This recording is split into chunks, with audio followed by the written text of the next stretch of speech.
warahmatullahi wabarakatuh. Alhamdulillah, wassalatu wassalamu ala rasulillah Sayyidina Muhammad ibtiamtillah wa ala alihi wa sahbihi wa man tabi'ahu wa man. Alhamdulillah, Nanda, pada kesempatan kali ini kita bertemu kembali dalam video pembelajaran daring. Semoga Ananda selalu diberikan kesehatan oleh Allah Subhanahu wa taala dan terjauh dari virus corona. Amin ya rabbal alamin. Baiklah Nanda, pada kesempatan kali ini kita akan melanjutkan materi pembelajaran kita Akidah Akhlak kelas 1, yaitu materi tentang adab mandi dan adab berpakaian ya. Mandi dan berpakaian adalah kegiatan kita sehari-hari. Nah, tentu saja itu ada tata caranya ya. Hal itu akan kita bahas pada pembelajaran kali ini. Yang pertama yaitu adab mandi ya. Mengapa kita harus mandi? Nah, mungkin adakah di antara Anda yang tahu mengapa kita harus mandi? Ya, jawabannya agar badan kita menjadi bersih ya, terbebas dari kuman dan segala macam penyakit ya. Karena dengan mandi tubuh kita pun akan menjadi segar. Berapa kali biasanya Anda mandi di rumah? Ya, biasanya 2 kali sehari, pagi ataupun sore. Ya, itulah alasan mengapa kita harus mandi. Nah, bagaimana tata cara mandi? Nah, yang pertama yaitu berdoa sebelum masuk kamar mandi. Nah, begitupun kalau Ananda ke WC yang ada di sekolah ya ataupun di madrasah, maka sebelum masuki kamar mandi ataupun WC, maka kita wajib berdoa. Apa doanya? Ayo kita baca bersama-sama ya. Bismillahirrahmanirrahim. Allahumma inni a'udzubika minal khubuthi wal khaba'is ya. Artinya, ya Allah, aku berlindung dari godaan setan laki-laki dan setan perempuan. Nah, doa ini wajib Ananda ulang-ulang ya, sehingga Ananda menjadi hafal. Nah, kemudian masuk kamar mandi, mendahulukan kaki kiri ya. Perhatikan gambar nih. Nah, anak ini mau masuk kamar mandi, mau masuk WC menggunakan kaki sebelah kiri ya. Nah, kemudian ketika di kamar mandi, ketika akan mandi, mendahulukan anggota badan bagian kanan ya. Mendahulukan anggota badan bagian kanan. Nah, kemudian menggunakan sabun dan sampo ya. Agar badan kita menjadi bersih, jangan lupa untuk menggunakan sabun dan sampo ya, agar badan kita menjadi segar. Nah, kemudian jangan lupa untuk menyikat gigi ya, supaya kebersihan gigi terjaga dan terbebas dari gigi berlubang dan kuman-kuman. Yang keenam, apa nih? Gambar air ya, benar. Ketika mandi, jangan lupa menggunakan air yang suci dan bersih ya. Kalau kita ingin badan kita menjadi bersih, maka kita harus mandi dengan air bersih. Nah, jangan lupa untuk ketika mandi menghemat air ya. Jangan boros menggunakan air ya. Air digunakan sehemat mungkin. Yang ke-8 yaitu mandi sendiri ya. Belajar mandi sendiri, mandiri, yaitu dengan cara mandi sendiri, maka anak-anak menjadi ya terbiasa mandi sendiri. 9. Nah, kalau keluar kamar mandi, nah, perhatikan gambar berikut ya. Anak ini melangkahkan kaki sebelah kanan. Nah, ketika nanti di madrasah, ketika kita sudah belajar seperti biasa, maka jangan lupa kalau keluar kamar mandi atau WC melangkahkan kaki dengan kaki sebelah kanan ya.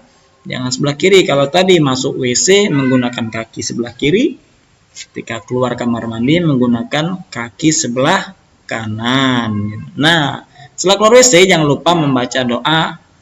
Ya, membaca doa. Apa doanya? Ayo kita baca bersama-sama. Bismillahirrahmanirrahim. Ghufranaka alhamdulillahilladzi adhaba anni adhabal anil adza wa afani. Ya, artinya segala puji bagi Allah yang telah menghilangkan apa yang menyakitkan aku dan menyisakan apa yang bermanfaat bagiku. Nah, doa ini sering-sering diulang ya Nanda, supaya Nanda terbiasa dan tidak lupa membaca doa ketika keluar dari kamar mandi. Nah, ada buang air besar ya.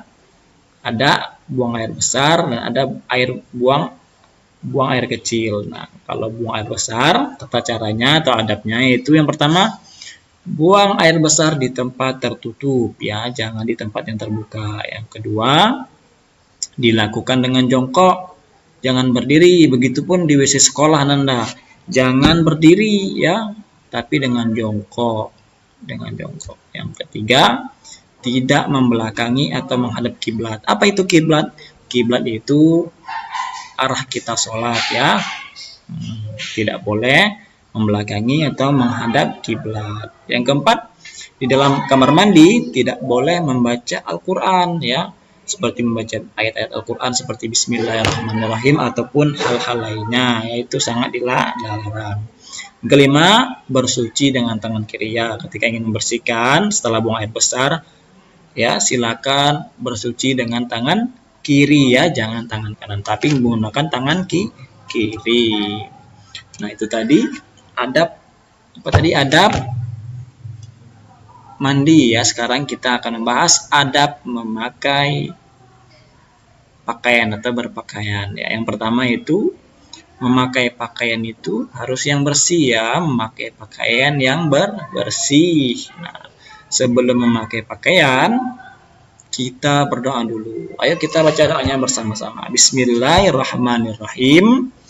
Bismillahi Allahumma inni as'aluka min khairihi wa khairi ma huwalah wa a'udzubika min syarrihi wa syarri ma huwalah. Artinya, dengan namamu ya Allah, aku minta kepada Engkau kebaikan pakaian ini dan kebaikan apa yang ada padanya, dan aku berlindung kepada Engkau dari kejahatan pakaian ini dan kejahatan yang ada padanya. Nah, inilah doa ketika kita akan memakai pakaian.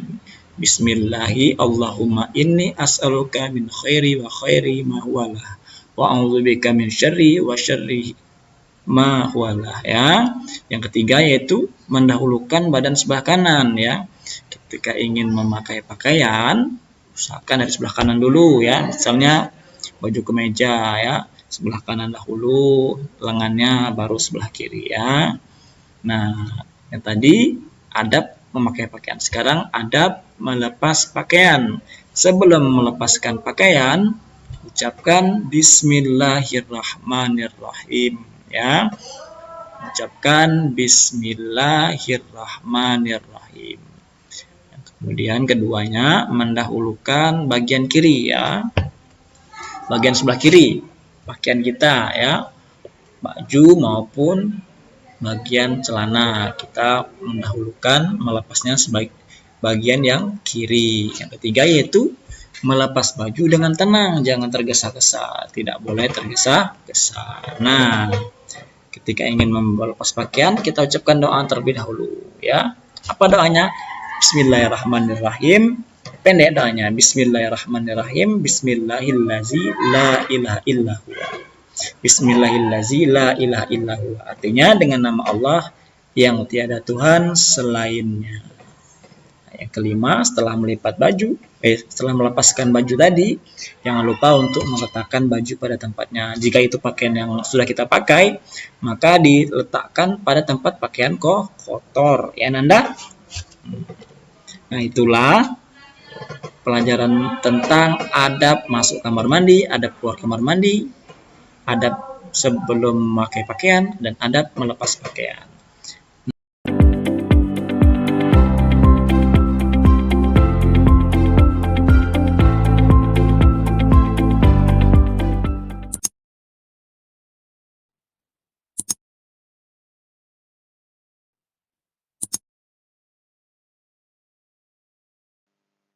Bismillahirrahmanirrahim. Nah, dalam video pembelajaran kali ini kita akan membahas tentang kisah keteladanan Nabi Muhammad SAW. Semoga dengan kalian menyimak video pembelajaran ini, kalian bisa memahami serta bisa menceritakan kembali kisah keteladanan Nabi Muhammad SAW, terutama dalam hal kejujuran dan kasih sayangnya. Oke, sekarang kita akan lihat video pembelajaran berikut ini. Yang pertama, kita akan menyimak terlebih dahulu sikap jujur dari kisah keteladanan Nabi Muhammad SAW. Nabi Muhammad SAW memiliki sifat jujur sejak kecil. Pada saat Nabi Muhammad SAW masih muda, Nabi mengikuti pamannya berdagang ke negeri Syam. Beliau berdagang dengan jujur, tidak pernah mengurangi berat timbangan, menyampaikan kelebihan dan kekurangan barang dagangannya kepada pembeli, serta menyampaikan keuntungan sesuai dengan yang didapatkannya kepada majikannya. Pada saat usia Nabi Muhammad SAW menginjak 35 tahun, Nabi Muhammad SAW bersama-sama dengan orang-orang Quraisy diminta untuk memperbaiki Ka'bah. Ketika pembangunan sudah sampai ke bagian Hajar Aswad, bangsa Quraisy berselisih tentang siapa yang mendapatkan kehormatan untuk meletakkan Hajar Aswad ke tempatnya semula. Pada akhirnya mereka sepakat menunjuk Nabi Muhammad SAW sebagai orang yang tepat untuk melakukan hal tersebut. Rasulullah pun kemudian menyarankan suatu jalan keluar yang sebelumnya tidak terpikirkan oleh mereka. Beliau mengambil selembar selendang, kemudian Hajar Aswad itu diletakkan di tengah-tengah selendang tersebut. Beliau lalu meminta seluruh pemuka kabilah yang berselisih untuk memegang ujung-ujung selendang itu. Mereka kemudian mengangkat Hajar Aswad itu bersama-sama. Setelah mendekati tempatnya, Rasulullah SAW lah yang kemudian meletakkan Hajar Aswad tersebut. Ini merupakan jalan keluar yang terbaik. Seluruh kabilah setuju dan meridhoi serta mempercayakan jalan keluar ini. Mereka pun tidak jadi saling berselisih. Sejak saat itu, Nabi Muhammad SAW dikenal di antara kaumnya dengan sifat-sifat yang terpuji. Sudah sejak lama Nabi Muhammad SAW dikenal di antara kaumnya dengan sifat-sifat yang terpuji, terutama sifat jujur ini. Para sahabat dan pengikutnya sangat menghormati dan mencintai Nabi Muhammad SAW sehingga beliau diberi gelar Al-Amin, yang artinya adalah orang yang dapat dipercaya. Pada saat Nabi Muhammad SAW diangkat menjadi Rasul dan diperintahkan berdakwah kepada orang-orang Quraisy untuk pertama kalinya, Nabi Muhammad SAW kemudian mengundang semua suku Quraisy dari atas Bukit Sofa. Semua suku Quraisy memenuhi undangan beliau. Setelah semua berkumpul, Nabi Muhammad SAW berkata dengan penuh percaya diri, "Apa pendapat kalian jika kuberitahu bahwa ada sepasukan kuda mengepung kalian di lembah? Apa kalian percaya kepadaku?" Suku Quraisy itu menjawab dengan kompak, "Benar, kami tidak pernah mempunyai pengalaman bersama engkau kecuali kejujuran." Hal tersebut disampaikan oleh suku Quraisy karena yakin dan percaya akan kejujuran apapun yang dikatakan oleh Nabi Muhammad SAW. Tidak hanya itu, Nabi Muhammad SAW juga jujur dalam bercanda. Sebagaimana diriwayatkan oleh Imam Tirmizi bahwa datang seorang perempuan tua menemui Rasulullah SAW dan memohon agar didoakan masuk surga. Lantas Rasulullah SAW menjawab, "Wahai ibu, sungguh surga itu tidak akan dimasuki perempuan tua." Langsung saja perempuan itu menangis. Kemudian Rasulullah SAW berkata kembali, "Aku mendapat kabar bahwa tidak akan masuk surga perempuan yang sudah tua, karena Allah mengatakan, sesungguhnya kami menciptakan mereka bidadari-bidadari dengan langsung, dan kami jadikan mereka gadis-gadis perawan, penuh cinta dan sebaya umurnya." Quran Surat Al-Waqi'ah ayat 35-37.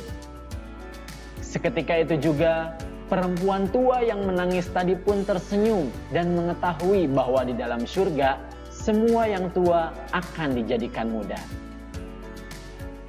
Nah adik-adik, Tadi kalian sudah menyimak kisah keteladanan Nabi Muhammad SAW, terutama dalam hal kejujuran. Sekarang kita akan menyaksikan kisah keteladanannya dalam hal kasih sayang. Pada suatu hari, Rasulullah SAW hendak pergi ke masjid dan kebetulan melewati rumah nenek tua Yahudi yang sangat membencinya. Ketika melewati rumahnya tersebut, Rasulullah SAW dilempari kotoran oleh nenek tua Yahudi tersebut. Akan tetapi Rasulullah SAW tidak marah setelah mengetahui siapa yang melempari kotorannya tersebut. Rasulullah SAW malah tersenyum dan mengucapkan salam kepada nenek tua Yahudi tersebut. Nenek tua Yahudi pun melotot kepada Nabi Muhammad SAW dan berkata, "Enyah kau," kepada Nabi Muhammad SAW. Hari berikutnya terjadi kejadian serupa. Pada hari tersebut bukan hanya dilempari oleh kotoran, dia bahkan meludahi Nabi Muhammad SAW. Tapi sekali lagi Rasulullah SAW tidak marah dan tetap mengucapkan salam kepada nenek tua tersebut. Begitulah seterusnya. Ketika Nabi melewati rumah tersebut, nenek tua Yahudi itu selalu melempari kotoran, bahkan meludahinya. Akan tetapi Nabi Muhammad SAW tetap tersenyum dan mengucapkan salam. Kemudian pada suatu hari, ketika Rasulullah SAW melewati rumah nenek tua Yahudi tersebut, terjadilah keanehan. Tidak nampak nenek tua Yahudi tersebut di depan rumahnya. Akhirnya Rasulullah SAW bertanya kepada tetangganya, "Kemana perginya nenek tua Yahudi tersebut?" Dan akhirnya Rasulullah SAW mendapatkan informasi bahwa nenek tua Yahudi tersebut sedang sakit dan tidak ada sanak keluarga yang merawatnya. Akhirnya karena kasih sayangnya, Nabi pun menjenguk nenek tua Yahudi tersebut dengan datang ke rumah dan langsung membantu merawat nenek tersebut dengan membereskan rumahnya. Nenek tua Yahudi pun kaget.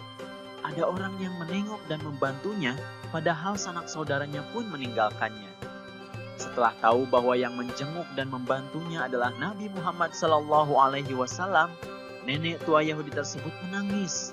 Dia menyesali perbuatan yang telah dilakukannya kepada Nabi Muhammad SAW, lalu meminta maaf.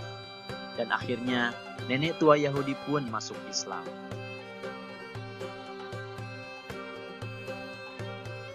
Dalam kisah lain, Nabi Muhammad SAW menunjukkan kasih sayangnya kepada anak yatim piatu. Pada suatu hari raya, Nabi Muhammad SAW melihat anak yang sedang bersedih di sudut jalan. Kemudian Rasul menghampiri anak tersebut dan bertanya, "Kenapa engkau bersedih, nak? Padahal ini hari raya dan teman-temanmu yang lain sedang bergembira." Anak tersebut tidak mengetahui bahwa orang tersebut adalah Nabi Muhammad SAW. Kemudian anak tersebut menjawab, "Ayahku meninggal mengikuti Nabi Muhammad. Dia gugur di medan perang. Kemudian ibuku menikah lagi dan suaminya mengusirku. Sehingga kini aku tidak memiliki siapapun." Mendengar cerita tersebut, Rasulullah SAW pun merasa sedih. Akhirnya, Rasul menggenggam tangannya dengan penuh kasih sayang dan berkata, "Apakah kau sudi jika aku menjadi ayahmu, Aisyah menjadi ibumu, Ali sebagai pamanmu, dan Hasan Hussein sebagai saudaramu?" Mendengar ucapan tersebut, anak itu sadar bahwa dia ternyata sedang berbicara dengan Nabi Muhammad SAW. Akhirnya dia menjawab dengan senyum terbuka, "Kenapa aku tak sudi, wahai utusan Allah?" Akhirnya anak yatim tersebut diurus oleh Nabi Muhammad SAW. Dia diberi makan dan diberi pakaian yang baru oleh Nabi Muhammad SAW. Anak tersebut pun senang dan bisa bergembira lagi bersama teman-temannya.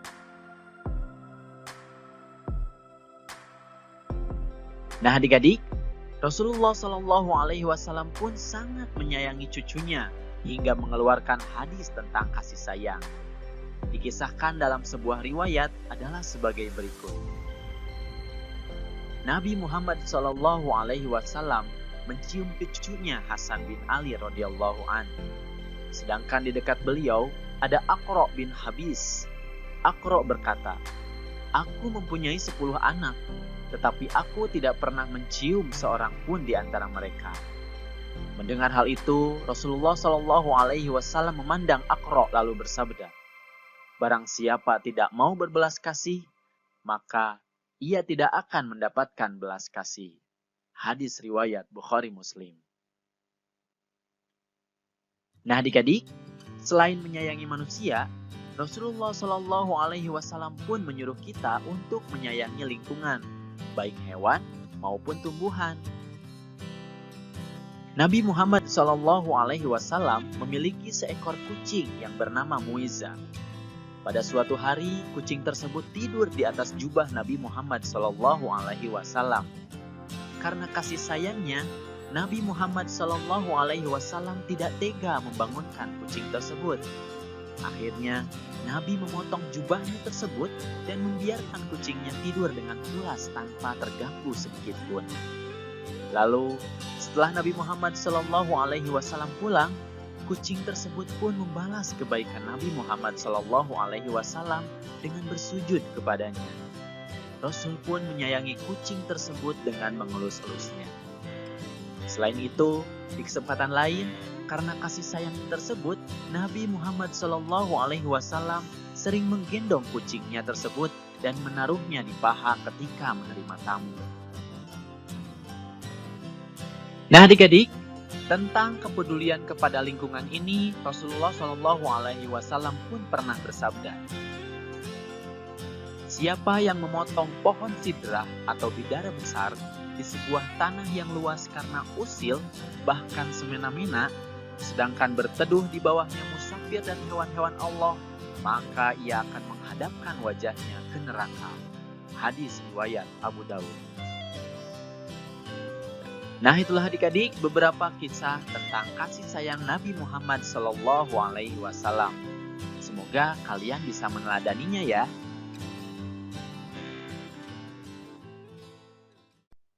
Nah adik-adik, tahukah kalian bahwa Nabi Muhammad SAW diutus oleh Allah Subhanahu wa Ta'ala ke muka bumi ini adalah sebagai rahmatan lil alamin atau pembawa kasih sayang bagi alam semesta ini.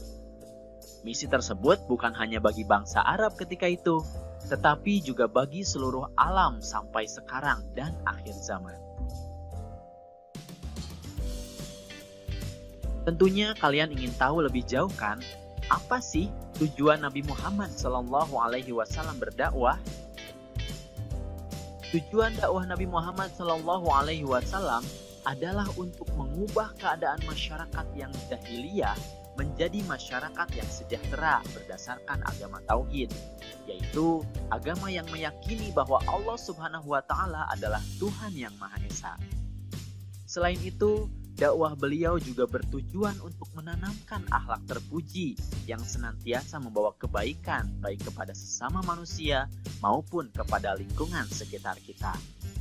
Oleh karenanya, untuk kebaikan diri kita dan orang lain, kita harus selalu berperilaku sesuai dengan ajaran Rasulullah SAW.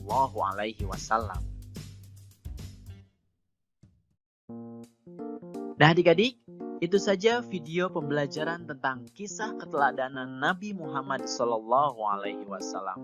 Sungguh banyak kisah-kisah yang dapat kita teladani. Dalam video pembelajaran ini mungkin hanya sebagiannya saja. Semoga kalian bisa memahami dan menceritakan kisah keteladanan Nabi Muhammad SAW tersebut, terutama dalam hal kejujuran dan kasih sayangnya. Nah, jika Ananda kurang paham, bisa diulang-ulang video ini. Semoga Ananda semakin menjadi anak yang semangat belajar ya. Terima kasih. Sampai ketemu di video pembelajaran selanjutnya. Bapak tutup dengan ucapan Assalamualaikum warahmatullahi wabarakatuh.